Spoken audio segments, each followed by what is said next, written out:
Hello, this is Angelia with today's Bible reading. Today's reading comes from 1 Timothy 3, Overseers and Deacons.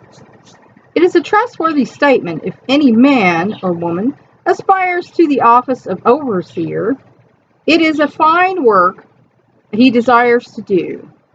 An overseer, or she, then must be above reproach, the husband of one wife, or vice versa, temperate, prudent, respectable, hospitable, able to teach, not addicted to wine or pugnacious, but gentle, peaceable, free from the love of money.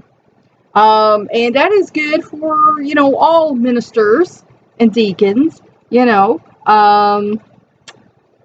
a church I used to go to with my in-laws, the preacher was having an affair with one of the people in the congregation. So, he was not being the husband of one wife. And that's something, if you're a cheater, you're a cheater. Facts of life. Sorry if you don't like that. It's a fact.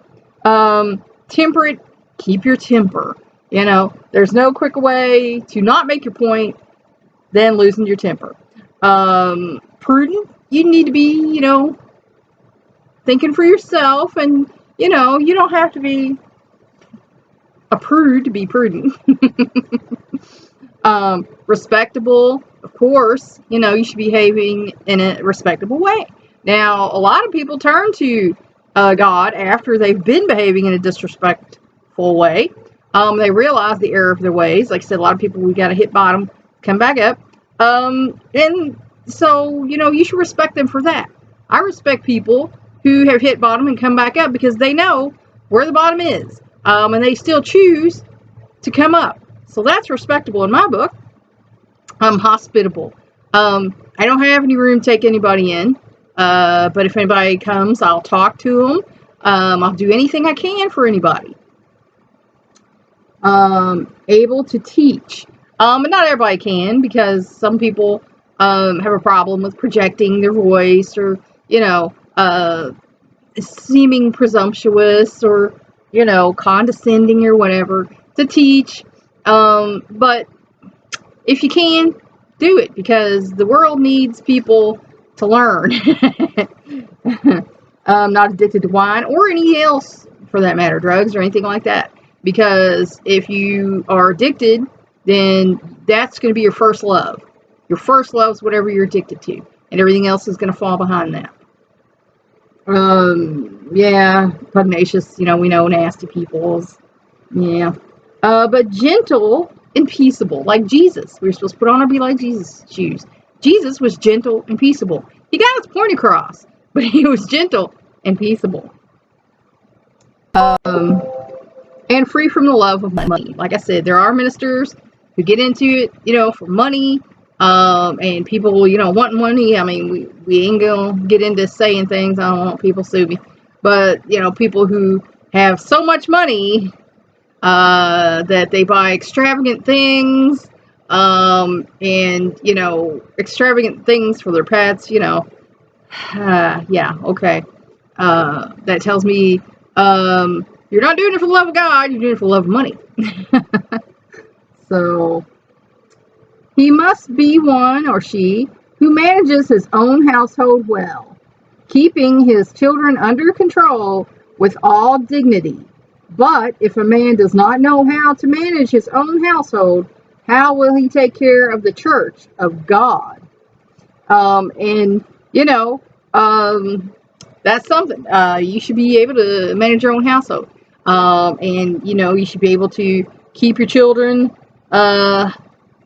under a modicum of control. Now, there is people who go too far with that. I do not believe in corporal punishment of children, because all you're teaching them is that you're bigger than them and you can beat them up. That's exactly it.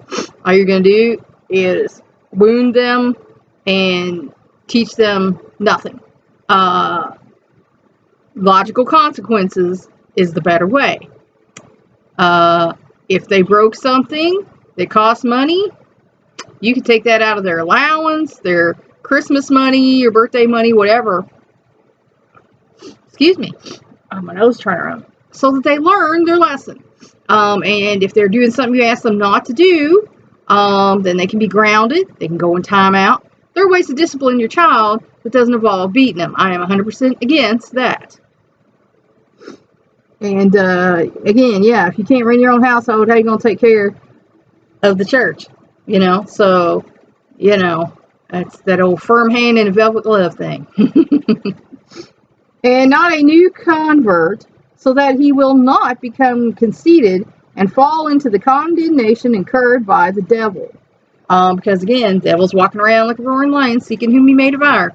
So, Paul's advice is to make sure it's someone who's strong in the word. And he must have a good reputation with those outside the church, so that he will not fall into reproach and the snare of the devil.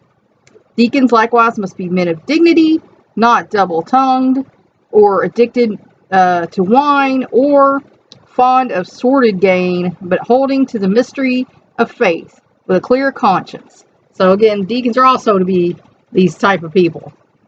The men must also first be tested, then let them serve as a deacon if they are beyond reproach. And, we don't do that to people nowadays. We won't test people. Women must likewise be dignified, not malicious, gossips, but temperate, faithful in all things. Deacons must be husbands and only one wife, and good managers of their children in their own households. For those who have served well as deacons obtain for themselves a high standing and great confidence in the faith that is in Christ Jesus. So again, Paul mentions women, in the church. So, like I said, there's a little flip-flopping on that about women. So I don't know who burned Paul, but I think maybe someone did. For those who have served well as deacons obtain in themselves a high standing and great confidence and faith in Christ. I'm writing these things to you, hoping to come to you before long, but in case I am delayed, I write so that you will know that one ought to conduct himself in the household of God, which is the church of the living God, the pillar and support of the truth. By common confession, great is the mystery of godliness.